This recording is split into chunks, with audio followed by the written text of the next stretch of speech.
আচ্ছা, নিজের সামর্থ্য মতো যদি নিজের বাবা মাকে একটু স্পেশাল ফিল করানো যায়, সেই আনন্দটা কিন্তু একটু অন্যরকমই হয়, তাই না? এই দিন ছিল 3rd নভেম্বর, আমার বাপির জন্মদিন। তাই কোনো কিছু না ভেবেই সমস্ত দায়ভারটা নিয়ে নিয়েছিলাম নিজের কাঁধেই।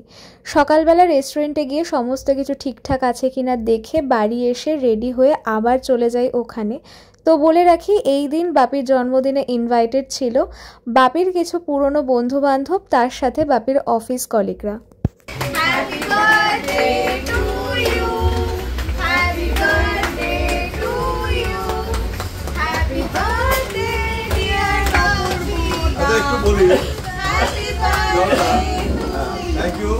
একটু বলি, এই টোটাল অনুষ্ঠানটা organise and sponsored by my daughter and also my wife.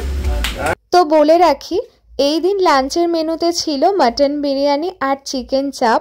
প্রত্যেকটাই খেতে খুবই সুন্দর হয়েছিল। না না, এটা আমার কথা নয়, ওখানে যারা ইনভাইটেড ছিলেন বা ছিল তারাই বলেছে।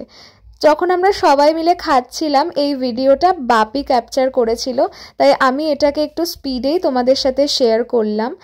এরপর আমরা সবাই মিলে গিয়েছিলাম একটু ভি-মার্টে, ঘোরাঘুরি করে চলে যাই দাদাই বাড়িতে আমি আর বাপি। যেহেতু তারা কেউই আসতে পারেননি, তাই তাদের জন্য একটু খাবার দিয়ে আসতে গিয়েছিলাম। আর গিয়ে বাপিরও ওনাদের কাছ থেকে আশীর্বাদ নেওয়া হয়ে যায়। ব্যাস শেষ, টাটা।